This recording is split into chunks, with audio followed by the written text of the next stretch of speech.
ตอนนี้เราแวะระหว่างทางนะครับ ก็ไม่ได้ถ่ายอะไรให้ดูเลยเพราะหลับตลอดทางตายเลยรถขับซิ่งมากอันนี้นะคะเขาก็จะพารถทุกคันที่จะไปวังเวียงนะคะก็จะมาหยุดที่นี่ไม่เว้นแม้แต่รถตู้รถอะไรก็แล้วแต่เขาก็จะมาหยุดให้ที่นี่นะคะ ก็จะมีขายพวกแบบซิมโทรศัพท์แล้วก็เป็นร้านอาหารถ้าเปรียบเทียบกับบ้านเราก็เหมือนปั๊มน้ำมันนั่นแหละแต่แค่ไม่ใช่ปั๊มนี่เราก็ได้น้ำแล้วเดี๋ยวเราจะขึ้นไปนอนต่อบนรถขอวาร์ปแบบไม่นี้แล้วกัน เขาเรียกอะไรนะวาร์ปแบบไม่ต้องดูแล้ววงวิวอะเจอกันที่วังเวียงตอนนี้เราก็ถึงวังเวียงกันแล้วนะคะทุกคนนอนตลอดทางเลยสรุปแล้วใช้เวลาทั้งหมด5ชั่วโมงนะคะออกจากเวียงจันทร์ตอน10โมงตอนนี้เป็นเวลาบ่าย2โมงนิดๆค่ะก็ประมาณ5ชั่วโมงนะ4ชั่วโมงนิดๆ4ชั่วโมงครึ่งโอ้แนะนำให้หลับเพราะว่าดูวิวไม่ได้อ้วกแน่นอนวิวไม่มีให้ดูเลยก็คือวิวที่เห็นก็คือเป็นต้นกล้วยที่มีใบสีทองก็คือฝุ่นมีแต่ฝุ่นทั้งนั้นเลยนะคะแล้วก็ถนนก็เป็นดินลุกรังก็คือถนนคือแย่มากคือพยายามนอนให้ได้มากที่สุดแต่ก็นอนไม่ค่อยหลับอีกอะตกหลุมทีก็จึ๊กจักจึ๊กจักฉันนอนปวดคอมากเลยเรากำลังจะเดินไปที่โรงแรมเป็นบังกะโลเพราะว่าเมื่อจองบังกะโลที่ชื่อว่าจำปาลาวไว้นะคะครั้งที่แล้วเมื่อนอนบานาน่านะแต่ว่าวันนี้ตอนเย็นเดี๋ยวไปกินข้าวที่บานาน่าเหมือนกันเดี๋ยวขอเดินก่อนหายใจไม่ทันจริงๆตอนนี้เราก็ถึงห้องพักของเราแล้วนะครับที่จำปาลาวบังกะโลก็ลักษณะบรรยากาศนะครับก็จะเป็นเหมือนบังกะโลทั่วไปไม่มีแอร์นะแล้วก็นี่ห้องที่เราจองเนี่ยเป็นห้องสำหรับ3คนห้องมันจะรกๆหน่อยเพราะว่าเข้ามารื้อของไปแล้วเดี๋ยวเปิดประตูจะเป็นนี่คันทรีเป็นเตียงคู่ใช่เป็นแล้วก็มีมุ้งอย่าดูเลยอย่าดูเลยแล้วก็มีเตียงเดียวอีกอันนึงแล้วฝั่งตรงนี้ก็เป็นห้องน้ำนะครับแบบคันทรีไม่มีแอร์มีพัดลมให้2ตัวก็มีเป้2เป้นะครับโต๊ะบรรยากาศรอบๆก็นี่เดี๋ยวจะให้ดูนี่ตอนเรามาเนี่ยสะท้อนแสงตอนเรามามันก็จะข้ามสะพานมาบรรยากาศดีสึกแบบเป็นบ้าน2ชั้นนี่บันไดก็บรรยากาศดีเหมาะกับการเข้าพักผ่อนมากถึงจะไม่ถ้าสำหรับคนที่ชอบซึมซับบรรยากาศเนาะไม่ได้อยากว่าจะมานอนโรงแรมอะไรบรรยากาศดีแนะนำเลยว่าให้มานะครับเนาะโอเคเดี๋ยวเราจะไปหาข้าวกินกันต่อแล้วก็จะไปเที่ยวไปถ่ายรูปกันเดี๋ยวเราจะพาทุกคนไปดูกันนี่ทุกคนเราทนต่อแรงต้านทานไม่ไหวจริงๆเขาบอกว่ามาเราต้องมากินใช่ไหมใช่มั้งเพราะว่าครั้งที่แล้วอ่ะตอนที่ม้ยมา2 ปีที่แล้วอ่ะคือมันหากินไม่ได้เลยจริงๆแล้วคือตอนนี้เขามีวังเวียงไนท์มาร์เก็ตก็คือเป็นตลาดกลางคืนมันก็จะมีทั้งหมูกระทะแล้วก็แบบว่ามีจิ้มจุ่มก็เลยลองกินจิ้มจุ่มก่อนอันนี้ก็เป็นน้ำจิ้มของที่ลาวนะครับก็คือมันคือน้ำจิ้มหมูสะเต๊ะเมื่อกี้ก็ลองใส่มะนาวใส่อะไรไปดูกลับไปต้องลองอยากลองกินจิ้มจุ่มที่เราลองน้ำจิ้มหมูสะเต๊ะมากินกับจิ้มจุ่มจะอร่อยคือข้อดีของมันคือมันทำให้เวลาเรากินพวกจุ่มแล้วเราไม่รู้สึกว่ามันเลี่ยนพอมันไม่เลี่ยนเราก็กินได้เรื่อยๆ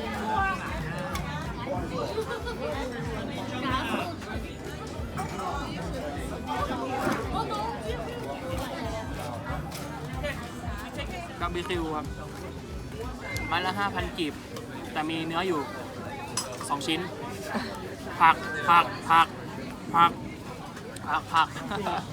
ไม้ละ15 บาทใช่ปะ20เดี๋ยวประมาณนะ 5,000 กีบแต่ผักเยอะจริงสับปะรดเดี๋ยวให้ดูไม้เต็มๆอีกไม้นึงสับปะรดแตงกวาพริกหวาน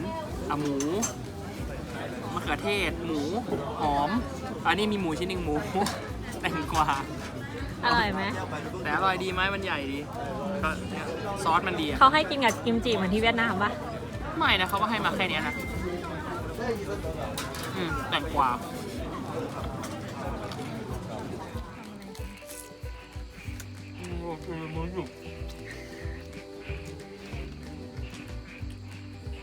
คืนนี้เป็นคืนแรกนะครับ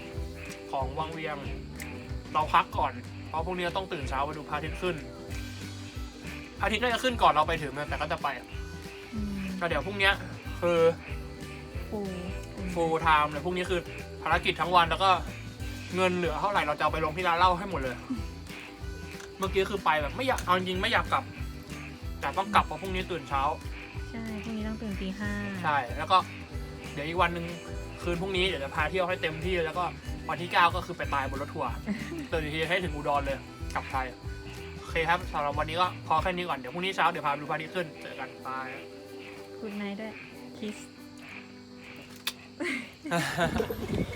เราไปเอาร้านรถที่ร้านเช่ารถมานะคะแบบปลุกที่เขาปกติมันได้8 โมงปกติเขาให้เช่า8 โมงถึง2 ทุ่มแต่ว่าพี่เขากลัวเรามาแล้วแบบเราไม่มิชชั่นของพี่เขาเลยบอกให้เรามาดูพระอาทิตย์ขึ้นที่ขาเงินนะคะตอนนี้ก็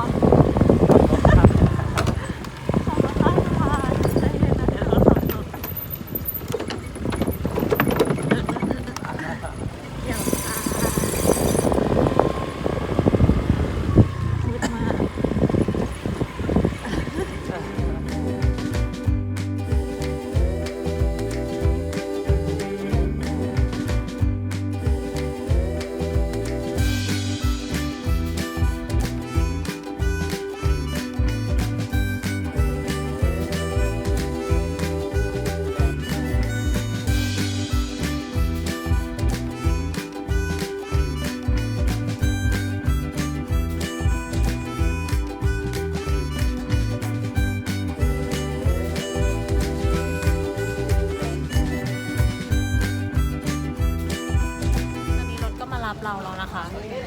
เราก็อยู่บนรถ2 แถวนะคะกับเพื่อนร่วมทริปที่ไม่มีวัยรุ่นเลยมีเรา2 คนดูเพื่อนร่วมทริปเราไม่มีวัยรุ่นเลยไม่มีคนไทยด้วยนานาชาติทริปนานาชาติ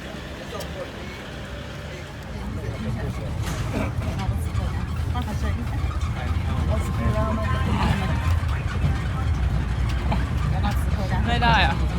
ตรงนี้เลยนะเดี๋ยวไส้มันก็แตกออกอร่อยอร่อยไหมอร่อยแต่ใหญ่ครับปากเลย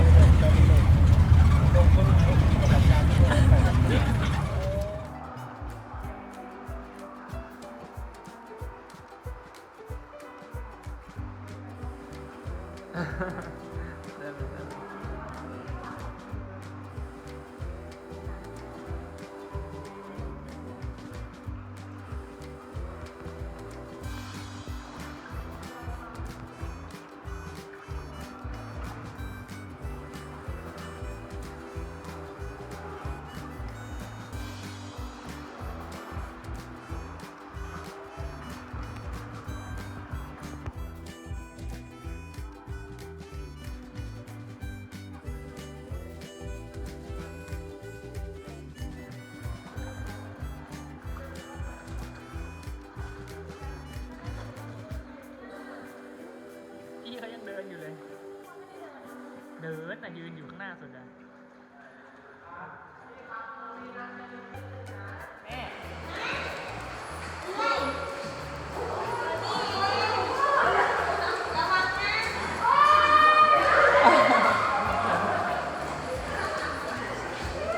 สนุกไหมครับสนุกแต่เหนื่อยแล้ว เราเสร็จกิจกรรมจากลอดถ้ำแล้วนะคะเรากำลังจะขึ้นอะไรนะถ้ำเดี๋ยวกิจกรรมต่อไปที่เราจะไปทำในทริปนี้ก็คือเราจะไปถ้ำช้างนะครับก็เป็นวัดซึ่งอยู่ในถ้ำอันนี้เราเหลือจากการอาหารกลางวันนะคะพี่เขาบอกว่าให้เก็บเอาไว้ให้อาหารปลาได้เดี๋ยวเรากำลังจะเดินทางไปที่ถ้ำช้างแล้วเดี๋ยวถ่ายบรรยากาศมาเราอยู่หน้าถ้ำช้างแล้วนะคะเดี๋ยวให้ดูบรรยากาศข้างในนะคะอันนี้เป็นข้างหน้าถ้ำนะ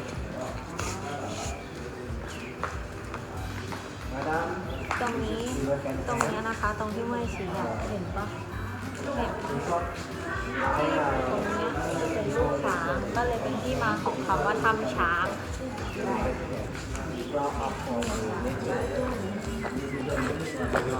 อันนี้ค่ะเนี่ยมันจะเหมือนช้างเขาก็เลยเรียกถ้ำนี้ว่าถ้ำช้างนะคะก็จะมี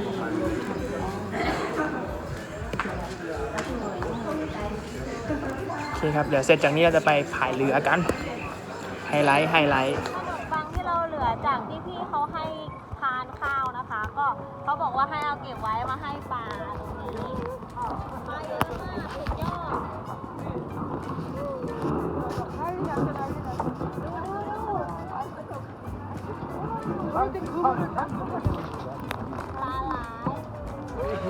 ค่ะตอนนี้เราก็กำลังจะลงเรือคายักกันแล้วนะคะ เดี๋ยวให้ดูบรรยากาศรอบๆนะคะ ร้อนมากเลยว่าเป็นโทรศัพท์เป็นน้ำแห้ง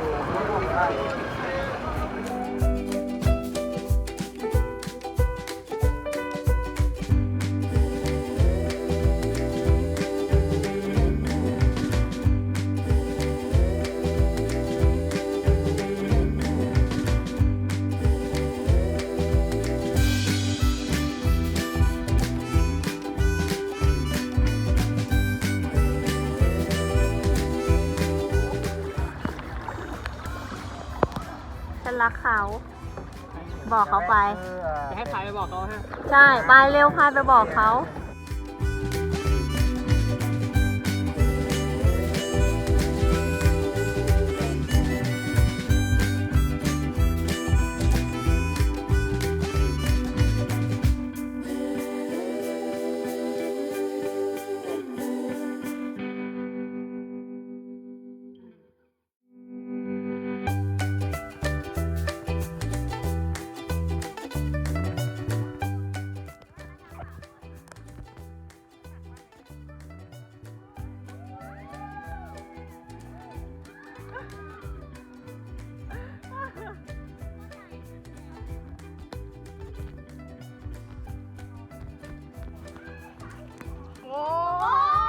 ตัวเบาไง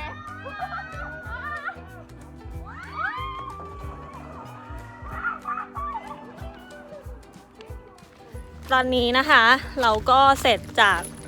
พายเรือคายักแล้วนะคะ แต่ว่าเกิดอุบัติเหตุก็คือเรือล่มคือเรือเราชนกับเรือหางยาวแล้ว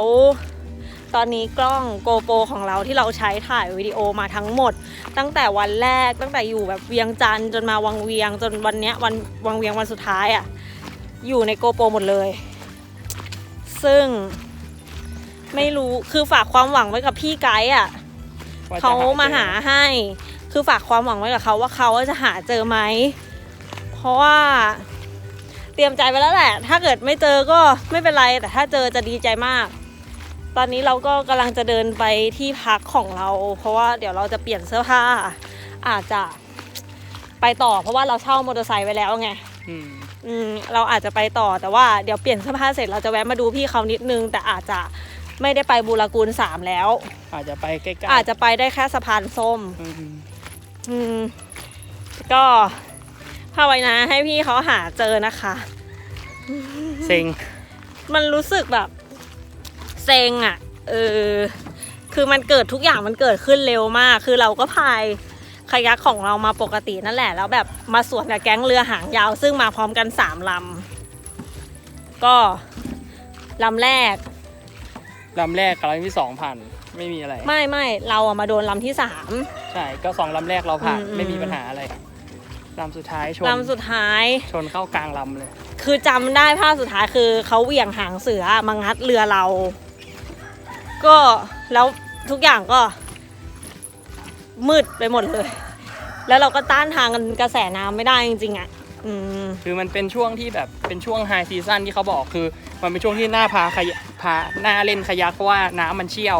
มันเล่นแล้วมันสนุกแต่พอมันเกิดอุบัติเหตุเราทำอะไรกับมันไม่ได้เราลอยตรงที่เรือเราล่มอ่ะแล้วเราลอยตามกระแสน้ำมาประมาณ20เมตรแบบทำอะไรไม่ได้เลยปล่อยลอยเลยใช่ยืนไม่ได้ด้วยเพราะฉะนั้นนะคะใครที่มาวังเวียงนะคะให้เก็บสัมภาระตัวเองไว้ให้ดีถ้าเป็นไปได้เอาห้อยคอไปเลยเพราะว่าโทรศัพท์ของเมื่อยเอาห้อยคอไว้แ แต่ไอ้เจ้าตัวกล้องเนี่ยมันไม่ทันจริงๆอะมันอยู่ มันต้อง ใช่มันอยู่ข้างๆมือ เราก็ แท้ ถือ ๆ ถ่ายไปเรื่อย เราถือถ่ายไปเรื่อยๆแล้วมันอยู่ข้างๆมือแท้ๆพอเหตุการณ์มันเกิดขึ้นแล้วเราไม่ทัน ถ้าแบบว่าใครใช้โกโปรแนะนำให้เหมือนลุงฝรั่งคนนั้นอ่ะก็คือเอาโกโปรรัดกับข้อมือไว้เลยจะดีที่สุดนะคะ ก็ ๆโอเคเดี๋ยวไปเปลี่ยนชุด เดี๋ยว ก่อ เรา นครับ เปลี่ยนชุดก่อนเดี๋ยวมาดูรีเซลว่ามันจะเป็นยังไงนะเพราะยังไงเราก็ต้องไปต่อเพราะว่าเช่ารถไว้แล้วโอเค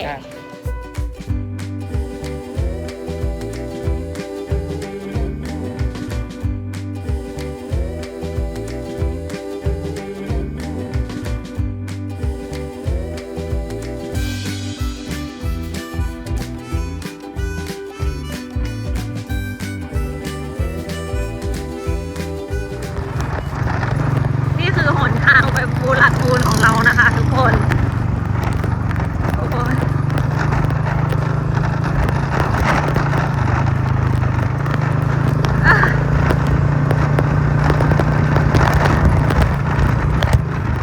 คือฉันจะขึ้นเล่นนี้ได้ไหม เล่นได้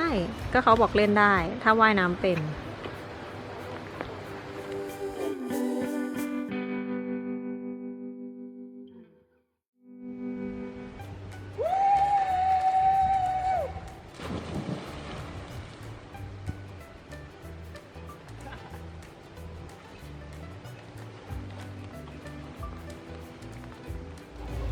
เราก็ได้คืนรถเป็นที่เรียบร้อยแล้วนะคะ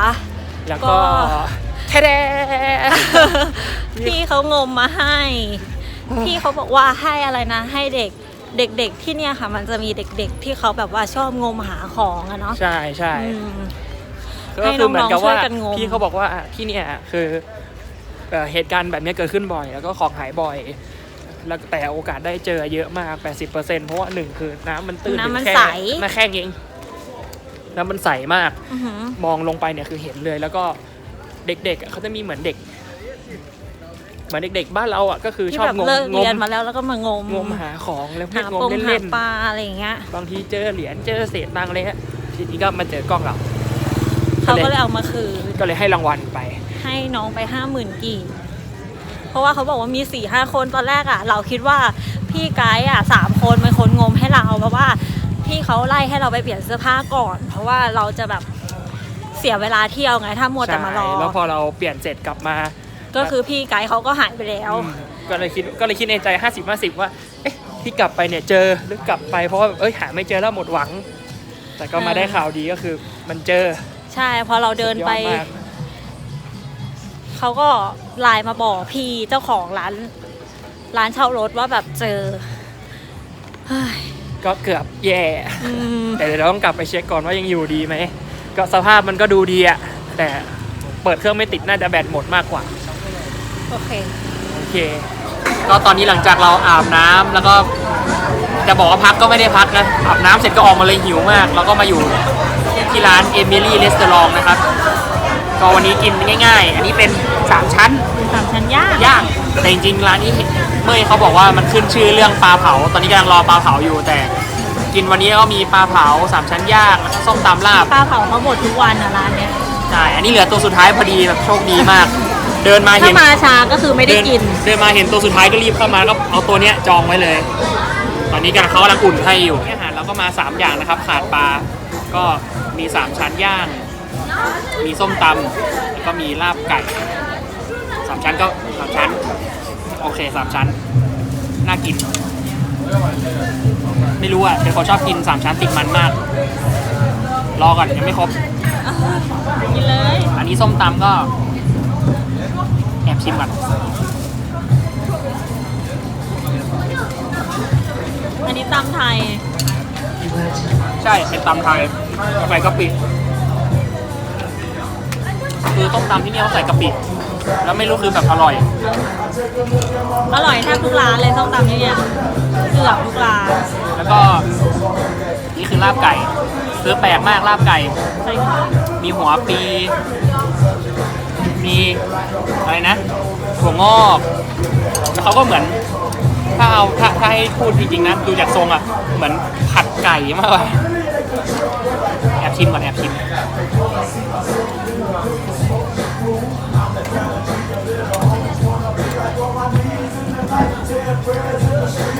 เหมือนผัดไก่อ่ะมันไม่ได้รสลาบแบบบ้านเราอ่ะแต่ก็อร่อยอ่ะใช่แต่อร่อยมากอร่อย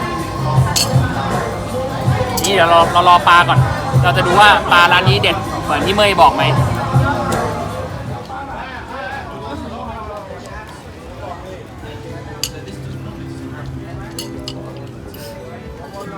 กินไม่พูดไม่จา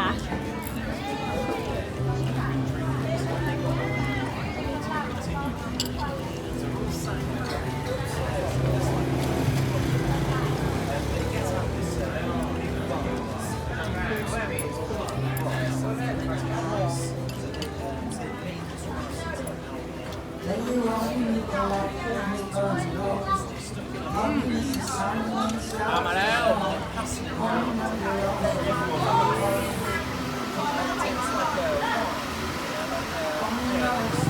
เช้าวันสุดท้ายของเราที่วังเวียงเรานะคะทุกคน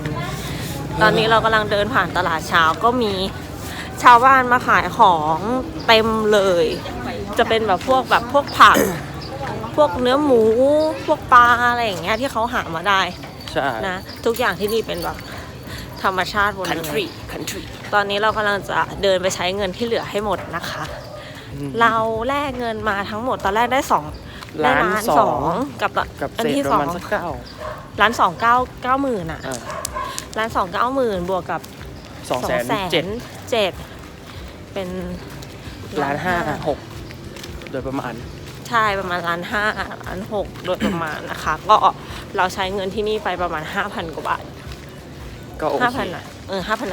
5,500 2 คนนะคะ 5,500 ไม่ใช่คนเดียวเด้อก็เดี๋ยวตอนนี้จะเดินไปหาป้าร้านแซนด์วิช ร้านเขาเรียกว่าอะไรร้านข้าวจี่ที่เนี่ยขนมปังเขาเรียกว่าข้าวจี่เราจะไปหาป้าร้านข้าวจี่เป็นมื้อสุดท้ายเพราะว่ากินป้าเขามา3 วันติดแล้วนะมื้อแรกกินอะไรนะโรตีแล้วเมื่อวานมากินข้าวจี่ปาเต๊ะนะ แล้ววันนี้ก็จะจบที่ข้าวจี่อีกรอบหนึ่ง นี่เราเดินผ่านร้านมอเตอร์ไซค์ที่เราเช่ารถแล้วก็ซื้อทิปนะคะนี่สบายดีนี่นะคะพี่ร้านนี้นะคะนี่เดี๋ยวให้ดูร้านนี้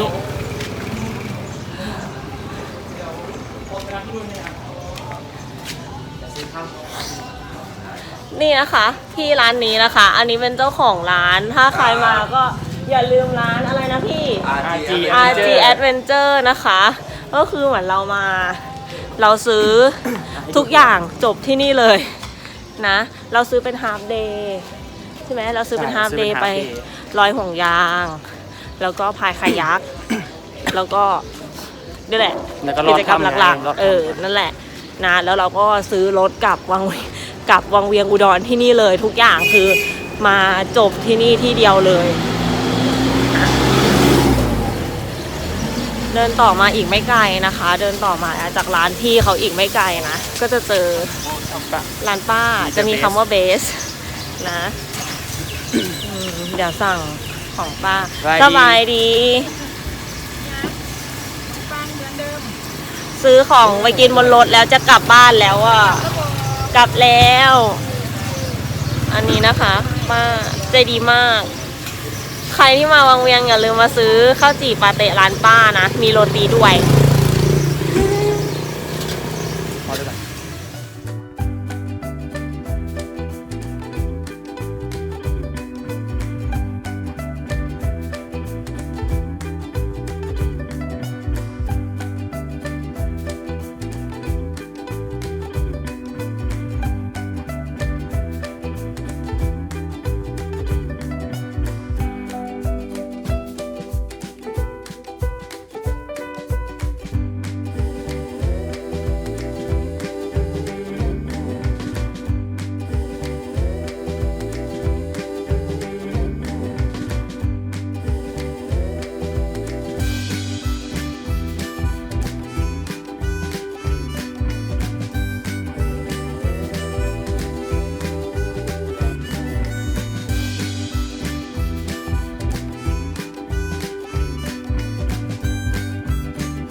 ก็นี่ก็คือทั้งหมดของเรา2คนกับทริปที่วังเวียงนะครับ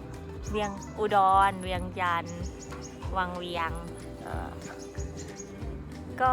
อย่าลืมนะคะ อย่าลืมกดไลค์ กด Subscribe ช่องเมยสีไดอารี่นะคะ แล้วก็อย่าลืมติดตามเรา2คนนะคะ ก็ปีหนึ่งเราเที่ยวไม่เยอะหรอกค่ะ